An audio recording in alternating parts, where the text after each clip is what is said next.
Hello viewers, welcome to Shanu good and CSC classes. So इस video में हम देखेंगे पाइपलाइन परफॉर्मेंस कैसे कैलकुलेट करते हैं एंड इससे रिलेटेड दो न्यूमेरिकल्स भी देखेंगे। सो अगर आपने चैनल सब्सक्राइब नहीं किया है तो सब्सक्राइब कर लें एंड न्यू वीडियोस की नोटिफिकेशन सबसे पहले पाने के लिए बेल आइकन को ज़रूर प्रेस कर लें। सो स्टूडेंट्स, हमने प्रीवियस वीडियो में ऑलरेडी देखा हुआ है कि पाइपलाइनिंग क्या होती है एंड पाइपलाइनिंग परफॉर्मेंस पैरामीटर्स, जिसमें हमने स्पीड अप देखा था, टोटल साइकिल टाइम देखा था, क्लॉक पीरियड देखा था, एफिशिएंसी एंड थ्रूपुट देखा था। सो डिटेल वीडियो आप प्रीवियस वीडियो में जाके देख सकते हैं, जिसमें पाइपलाइनिंग में भी डिस्कस किया है मैंने एंड लीनियर पाइपलाइन प्रोसेसर जो टॉपिक पढ़ाया था उसमें भी डिस्कस किया है। सो इस वीडियो में हम कुछ न्यूमेरिकल्स देखेंगे जो बेसिक पाइपलाइनिंग के कंसेप्ट से रिलेटेड न्यूमेरिकल्स हैं एंड इसमें स्पेसिफिकली स्पीड अप जो पूछता है उसे हम कैसे निकालते हैं, तो उसके लिए आपको कुछ कंसेप्ट्स क्लियर होने चाहिए, तो वो हम इसमें देख लेते हैं। सो एज वी नो कि पाइपलाइनिंग क्या है। पाइपलाइनिंग में हम एक सीक्वेंशियल प्रोसेस को सब ऑपरेशंस में डिवाइड कर लेते हैं एंड उन सब ऑपरेशंस को हम ओवरलैप्ड वे में डिफरेंट सेगमेंट्स में परफॉर्म करते हैं, जिससे हमारी सिस्टम की थ्रूपुट परफॉर्मेंस इंक्रीज हो जाती है।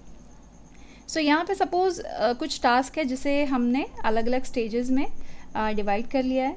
4 स्टेजेस हैं एंड फर्स्ट टास्क ये अलग अलग क्लॉक साइकिल टाइम पे अलग अलग स्टेजेस से होके जा रहा है। Okay, like task 1 first stage 1 में आया, देन टाइम 2 पे स्टेज 2 में आया और सेम टाइम पे टास्क 2 एंटर होता है स्टेज 1 पे। देन थर्ड क्लॉक साइकिल में ये टास्क 1 एंटर होता है स्टेज 3 में एंड टास्क 2 एंटर होता है स्टेज 2 में आया एंड अगेन एक न्यू टास्क आता है T3। इस तरीके से हम देखेंगे कि फोर्थ क्लॉक साइकिल में हमारी पूरी पाइपलाइन फुल हो गई है एंड यहाँ पे हमें एक आउटपुट मिलेगा। ओके, एंड इसके बाद हर एक क्लॉक साइकिल पे हम देख रहे हैं कि हमें आउटपुट मिलेगा। ओके, सो एक बार पाइपलाइनिंग में अगर पूरे की पूरी इसकी पाइप फुल हो जाती है, मीन्स सारे स्टेजेस में टास्क आ जाता है, देन हर एक क्लॉक साइकिल के बाद हमें आउटपुट मिलता है।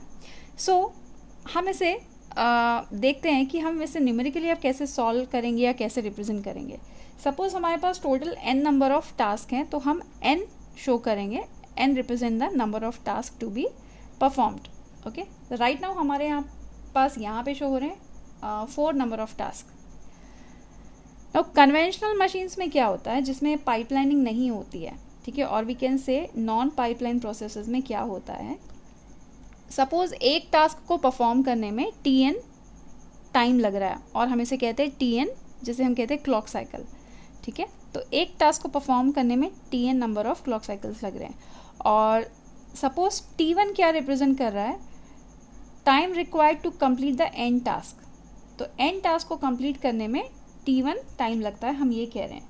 सो हम T1 को क्या कहेंगे, T1 को निकालेंगे कैसे, बिकॉज हमें ये मालूम है कि सिंगल टास्क को कितना टाइम लग रहा है, Tn टाइम लग रहा है, Tn क्लॉक साइकिल लग रहा है एक टास्क को कंप्लीट होने में। सो n नंबर ऑफ टास्क को कंप्लीट होने में कितना टाइम लगेगा, n multiplied by Tn।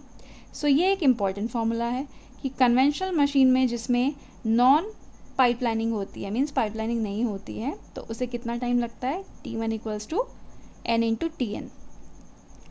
Pipeline machines में क्या होता है, जिसमें हम एक ऑपरेशन को k नंबर ऑफ स्टेजेस में डिवाइड कर देते हैं। ओके, k क्या है, k is the number of stages और k is the number of segments. Like ये जो दिख रहा है हमारे, ये कितने स्टेजेस हैं यहाँ पे, k इक्वल्स टू 4 स्टेजेस हैं।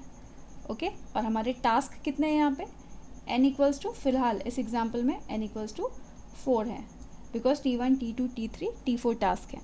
ओके, सो पाइपलाइन मशीन में क्या होता है, हम ये बोलते हैं कि क्लॉक साइकिल टाइम को हम रिप्रेजेंट करते हैं TP से, मीन्स एक टास्क को कंप्लीट होने में time to complete each sub operation is TP। Okay, so TK क्या होगा, time required to complete the n number of tasks. Okay, so n number of task को कंप्लीट होने में कितना टाइम लग जाएगा।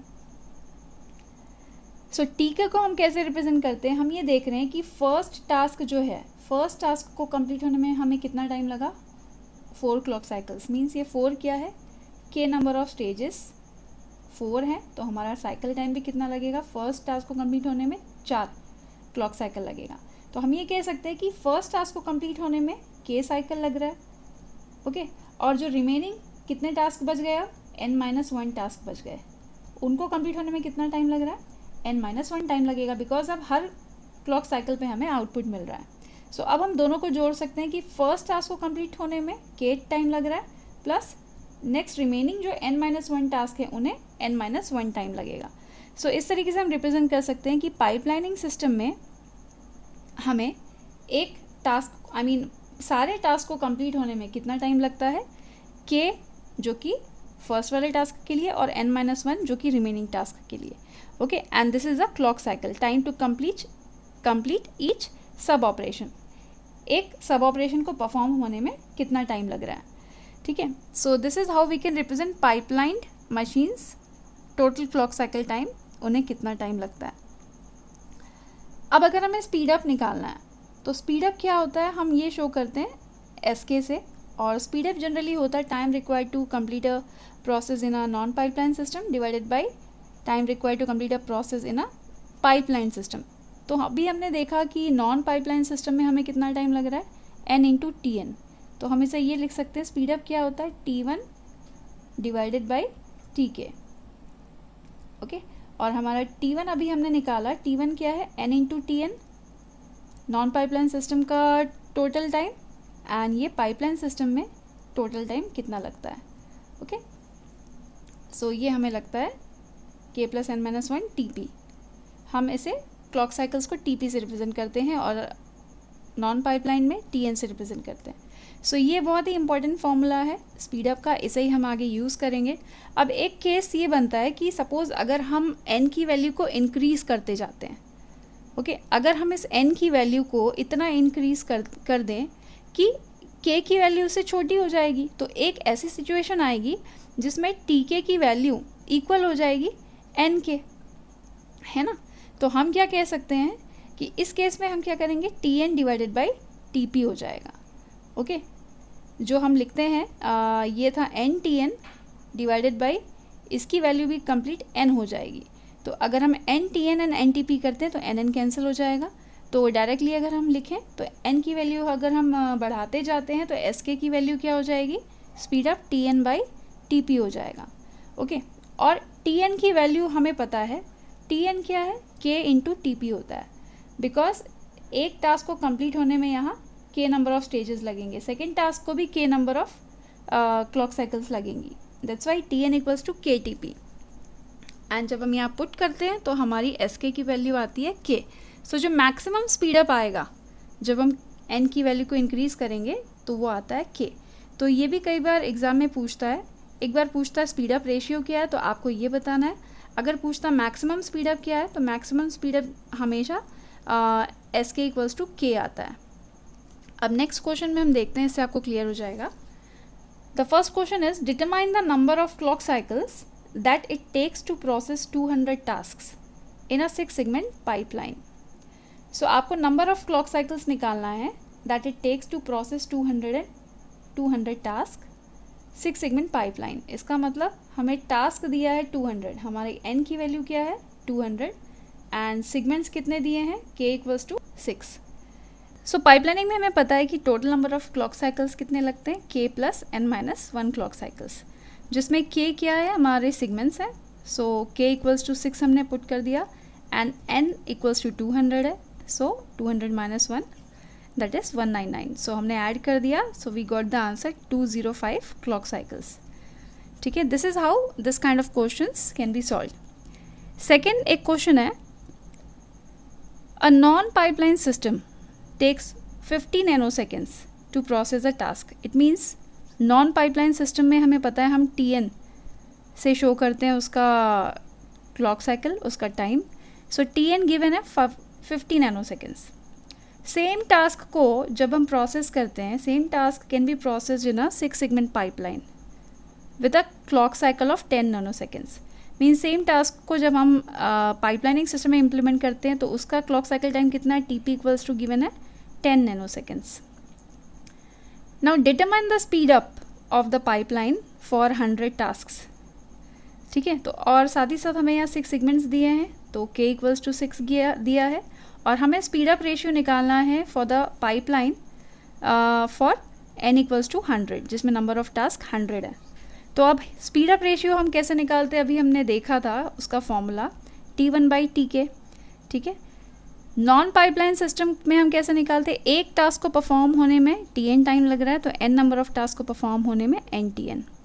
एंड पाइपलाइन सिस्टम में एक टास्क को परफॉर्म होने में Tp टाइम लगता है पाइपलाइन सिस्टम में, और सारे टास्क को परफॉर्म होने में कितना टाइम लग जाता है, K + n-1 टाइम। सो दोनों का हमने रेशियो निकाला। सो हमने देखा 100 × 50 एंड यहाँ पुट कर दिया K एंड n की वैल्यू एंड Tp की वैल्यू एंड यहाँ Tn की वैल्यू पुट कर दी, तो हमने देखा जो स्पीड अप रेशियो आया वी गॉट 4.76। नाउ इसके साथ एक और चीज़ पूछा, what is the maximum speed up that can be achieved. तो अभी हमने देखा था कि मैक्सिमम स्पीड अप S ये हमें कब मिलता है, जब नंबर ऑफ़ टास्क अगर हम इंक्रीज़ करते हैं, नंबर ऑफ़ टास्क अगर इंक्रीज़ कर दें मीन्स मैक्सिमम अगर कर दें, तो सपोज़ इन्फिनिटी भी जाता है, तो जो स्पीड अप होता है वो ज़्यादा से ज़्यादा कितना जाएगा, maximum speed up S = K जाएगा। बिकॉज हमें मालूम है एक लिमिट होती है जिससे ज़्यादा हम उसे पैरेललिज्म उसमें नहीं ला सकते, जिसकी वजह से वो एक सैचुरेशन में आ जाता है और उससे ज़्यादा परफॉर्मेंस और स्पीड अप इंक्रीज़ नहीं हो पाता, बिकॉज इंस्ट्रक्शंस में डिपेंडेंसीज होती हैं। सो अगर हम n नंबर ऑफ़ टास्क बढ़ाते जाएं, इन्फिनिटी भी बढ़ा लें, तो मैक्सिमम जो हमारा स्पीड अप जाएगा वो कितना जाएगा, S = K। सो यहाँ हमारी K की वैल्यू क्या है, 6 है। सो we can say so the maximum speed up will be 6, ठीक है। This is the answer of this question. So this is how this kind questions can be solve. Next video में हम और भी थोड़े से कॉम्प्लिकेटेड क्वेश्चंस देखेंगे। सो अभी के लिए thank you so much for watching this video. Friends, अगर आपने इस चैनल को सब्सक्राइब नहीं किया है तो सब्सक्राइब बटन पर क्लिक ज़रूर कर लें और न्यू वीडियोज़ की नोटिफिकेशन के लिए नोटिफिकेशन बेल में ऑल ज़रूर प्रेस कर लें।